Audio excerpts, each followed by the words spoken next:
안녕하세요. 저는 30대 주부로 결혼한 지는 이제 1년 정도 됐고요. 아이는 아직이에요. 아이를 빨리 갖고 싶었는데 남편이 경제적으로 안정이 되면 갖자고 해서 아직이네요. 요즘 뉴스를 보고 있으면 부부 사이에 어떻게 저렇게까지 할 수 있을 법한 사건 사고들이 참 많이 나오더라고요. 저는 그 이야기의 주인공이 제가 될 줄은 꿈에도 몰랐습니다. 저는 직원 숫자가 6명 정도인 작은 무역회사에 다니고 있어요. 벌써 거기서 근무한 지도 4년이 넘어가네요. 공무원 시험을 준비하다 뒤늦게 시작한 사회생활이지만 부지런한 성격 덕분에 잘 적응해서 하고 있어요.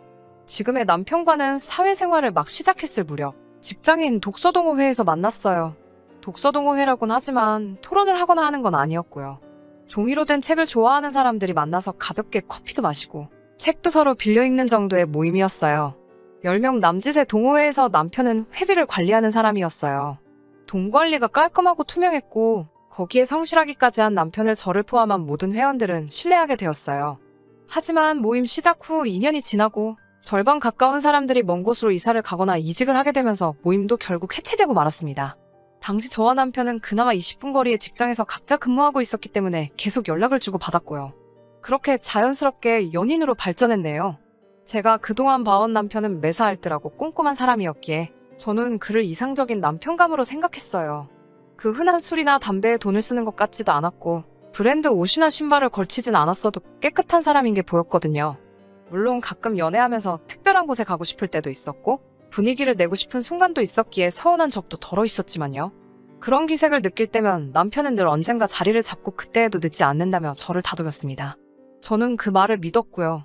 그렇게 1년 좀 넘게 연애를 하다가 남편의 우리 같이 살면서 미래를 준비하면 어떻겠냐는 프로포즈에 제가 좋다고 하면서 결혼까지 하게 된 거죠. 사실 결혼 과정이 순탄치만은 않았어요. 일단 결혼 이야기가 나오자마자 상견례 장소부터 문제가 되었습니다. 제 성격이 화려하고 사치를 좋아하는 건 절대 아니지만 인생에 한 번뿐인 결혼식인 만큼 저도 나름 생각해오던 그런 그림이 있었으니까요. 강남에 있는 한 식당에서 양가 어른들을 모시고 진지한 분위기에서 상견례를 하고 싶었어요. 하지만 남편은 인터넷에서 할인 쿠폰을 구했다며 패밀리 레스토랑에서 상견례를 하자고 하더군요. 거긴 제가 학생 때 자주 가던 곳인데 말이죠. 제가 조용한 곳에서 여유롭게 하고 싶다고 말했지만 남편은 자기 주장을 굽히지 않았어요. 이제부터 결혼 준비하려면 여러모로 돈이 들어갈 텐데 양가 어른들도 다 이해해 주실 거라면서요. 물론 이해해 주시긴 하셨지만 저희 아버지는 나지막히 남자가 너무 돈돈하는 것도 좋지 않다며 좀 걱정을 하셨어요. 상견례 자리에서도 저희까지 전부 해서 6명이었는데 남편은 여기는 식전해주는 빵이 무료에다가 무한리필이 되고 하니까 메뉴는 4개 정도만 시켜도 충분하다며 손바닥만한 스테이크 2개에 스파게티 하나, 피자 하나를 시키더라고요. 어찌나 남편의 그런 모습이 남사스러운지 제 얼굴이 뜨거워지더군요. 그걸 눈치채신 저희 친정부모님께서 편하게 더 먹으라며 본인들이 사시겠다고 했어요. 그러자 남편은 이것저것 2~3개를 더 시키더라고요. 상견례가 어떻게 흘러가는지도 모르겠고 저는 그저 마음속으로 제발 남편이 돈을 냈으면 좋겠다고만 생각한 것 같아요. 하지만 아니나 다를까 식사가 끝나고 사람들이 일어나자 남편은 눈치를 보더니 화장실에 잠깐 다녀온다고 자리를 뜨더라고요. 결국 저희 부모님이 식사값을 계산하셨어요. 그날 저녁 제가 남편에게 전화를 해서 서운한 마음을 쏟아냈습니다. 아무리 우리가 돈을 아껴야 돼도 그렇지 어떻게 양가 어른들 모셔놓고 그럴 수가 있냐고요. 그러자 남편은 제가 그러는 이유를 모르겠다는 듯이 그래서 저희 아버지가 불편하다고 하셨냐고 되묻는 거예요. 제가 부모님 이야기하는 게 아니고 내가 불편했다고 소리를 지르자 남편은 저더러 진정하라며 실리를 추구해야 한대요. 하지만 그때만 해도 아직 제가 콩깍지가 씌어 있었는지 차마 결혼을 엎을 수는 없겠더라고요. 그래, 우리 둘의 더 나은 미래를 위해서 그런 걸 거야 라며 참았습니다. 이건 시작에 불과했다는 걸 그땐 몰랐어요. 남편은 여러 업체를 돌아다니며 저에게 견적을 내보라고 성하였어요. 스튜디오 촬영도 아는 동생에게 부탁한다고 자기만 믿으라고 호언장담을 하더라고요. 저희는 결국 7월 한여름에 바깥에서 웨딩 촬영을 하게 되었습니다. 그때 찍은 사진 보면 제대로 제가 눈뜨고 있는 게 없어요. 거기다 사진 찍어준 아는 동생은 취미로 야생화 같은 걸 찍으러 다니는 사람이지 이렇게 본격적인 웨딩 촬영은 처음이었다고 하더라고요. 정말이지 그 사진만 보면 지금도 속상하고 억울해서 눈물부터 나요. 그것뿐만이 아니고 드레스도 여러 곳에서 입어보고 신중하게 고르고 싶었는데 입어보는 것도 다 돈이라면서 딱 3벌 입어보고 결정했어요. 그나마 화장하고 머리는 남편한테 거짓말하고 좀 더 비싼 데서 하긴 했네요. 그래도 제가 참고 또 참을 수 있었던 이유는 이 모든 절약이 우리 둘의 미래를 위해서라고 믿었기 때문이에요. 남편 말대로 이렇게 10년만 살면 그때는 그동안 참고 산 거 전부 누려가며 살 수 있을 줄 알았으니까요. 그런데 이게 속된 말로 죽 써서 개준 거더라고요. 신혼집은 남편하고 저하고 정확히 반반씩 해서 경기도에 있는 작은 빌라에서 시작하게 되었어요. 같이 살기 시작하니 남편의 절약 정신은 정말 제가 예상한 것보다 더 심각했어요. 일단 안 쓰는 코드는 하나라도 꽂혀 있으면 안 되더라고요. 심지어 TV도 안 볼 때마다 빼놔야 되고요. 핸드폰 충전기도 그냥 꽂혀 있으면 안 돼요. 화를 내거나 그러는 건 아니지만 들으란 듯이 한숨을 푹푹 쉬며 그걸 다 뽑고 다니니 너무 신경이 쓰이고 짜증이 나더라고요. 그리고 장을 보러 가면 계란 한 줄만 사더라도 최소한 3군데 마트는 가요. 다 가격 비교하고 다니느라고요. 제가 맨날 기름값이 더 든다고 해도 귀등으로도 안 들어요. 저희는 일주일에 5만 원으로 예산을 잡고 장을 보고 있어요. 그런데 가령 고기를 산다거나 해서 예산이 초과가 되면 남편한테 그 자리에서 전화를 걸어 상의를 해야 해요. 이런 이야기를 처음에는 친정 어머니께 몇 번 했는데 어머니가 저보다 더 스트레스 받아 하셔서 요즘에는 어디 이야기할 곳도 없어요. 그냥 저 혼자 삭히고 살았어요. 그리고 올 겨울 정말 춥잖아요. 그런데 수도꼭지를 딱 미지근한 물 나오는 곳까지만 돌아가게 고정을 해놔서 따뜻한 물을 제대로 못 써요. 샤워도 10분으로 시간을 정해놓고 10분이 넘어가면 계속 화장실 밖에서 1분 넘었다, 2분 넘었다 시간을 재면서 눈치를 주더라고요. 이런 결혼 생활이 지속이 되니까 정신병에 걸릴 것 같더라고요. 그래도 또 한편으론 스스로 무서울 만큼 제가 적응을 해가고 있었죠. 그러다 얼마 전 친정집에 누수 문제가 있어서 저희 부모님이 며칠간 저희 집에 오신 적이 있어요.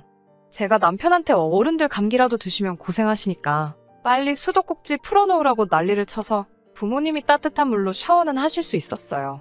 그런데 생각지도 못한 데서 정말 충격적인 장면을 목격하고 말았습니다. 영하 13도였던 밤이었어요. 저희 집은 베란다가 없는 빌라라서 우풍이 있거든요. 그래서 제가 남편에게 부모님 따뜻하게 주무시게 해드리라고 신신당부를 했죠. 저는 그날 야근이었거든요. 그런데 집에 와보니 이 미친 인간이 저희 부모님에게 침낭을 드렸더라고요. 지는 오리털 이불을 덮고 처자고 있고요. 제가 어이가 없어서 남편을 흔들어 깨웠어요. 남편이 덮고 있던 이불을 뺏어서 저희 부모님을 덮어드리니 두 분이 잠에서 깨시더라고요. 제가 너무 창피하고 죄송해서 눈물을 흘렸어요. 그러자 저희 부모님은 웃는 얼굴로 강서방이 많이 쪼잔하고만 일하며 씁쓸한 미소를 보이시더라고요. 저는 부모님이 들으실까봐 남편에게 크게 소리도 못 지르고 바로 인근에 호텔을 예약해 두 분을 그리 모셨어요. 부모님이 호텔로 가신 뒤 저는 처음으로 남편에게 악을 쓰며 달라들었습니다. 내가 시부모님께 그래도 상관없냐고 그러자 아니 손님용 이불이 따로 있지도 않고 어쩔 수 없어서 그런 건데 왜 그렇게 난리냐며 오히려 화를 내더군요. 저더러 침낭이 얼마나 유용한 물건인지 아냐면서요. 폭풍 같던 주말이 지나고 남편이 출근한 날 저는 남편 몰래 회사에 병가를 내고 집에 남았습니다. 남편에게 어떻게 복수를 할까? 나도 똑같이 시부모님을 추위에 떨게 해야 하나 고민을 했어요. 멍청하고 생각 없는 짠돌이 남편이 문제지 사실 시부모님이 무슨 죄가 있겠어요. 저는 중고물품 파는 곳에다가 저희 부부가 쓰던 퀸사이즈 침대를 무료 나눔한다고 글을 올렸습니다. 파는 것도 귀찮고 남편이 오기 전에 없애버리고 싶은 마음뿐이었거든요. 결혼할 때 샀으니 거의 새거나 마찬가지였어요. 글을 올리기가 무섭게 몇 사람이 앞다투어서 가져가겠다고 하더군요. 그러다 어떤 사람이 20만 원을 줄 테니 자기한테 팔려고 제시를 해와서 그 사람한테 팔았습니다. 그 20만 원으로 마트에 가서 정말 혼자 간신히 누울 만큼 작은 침대를 하나 샀어요. 퀸사이즈 침대가 놓여있던 자리에 새로 산 작은 침대와 그 바로 옆으로 남편이 쓸 침낭 하나를 놓아 두었습니다. 몇 시간 뒤 퇴근해서 집에 온 남편은 노발대발 난리더군요. 그런데 자기께 침낭이라서 열받은 건 둘째고 퀸사이즈 침대를 제값도 안 받고 남한테 넘겼다는 거에 열이 받았더라고요. 내가 저런 남자의 뭘 보고 결혼을 한 건지 스스로 한심하더라고요. 저는 남편이 뭐라건 무시하고 제 침대에서 혼자 자는 생활을 시작했습니다. 남편도 오기가 생긴 건지 소파 위에서 침낭에 들어가서 자더라고요. 그렇게 부부 사이가 틀어지기 시작하고 얼마 지나지 않아 시어머니께서 저희 집에 오셨어요. 시아버지와 부부싸움 후 홧김에 집에서 나오셨는데 시아버지가 홀딱 현관 비밀번호를 바꾸셨다고요. 시어머니가 오셨던 그날도 저희 친정부모님이 오셨던 날만큼 추웠죠. 하나뿐인 오리털 이불은 제가 덮고 있었고 집에는 그때처럼 여분의 침낭 하나가 더 있을 뿐이었어요.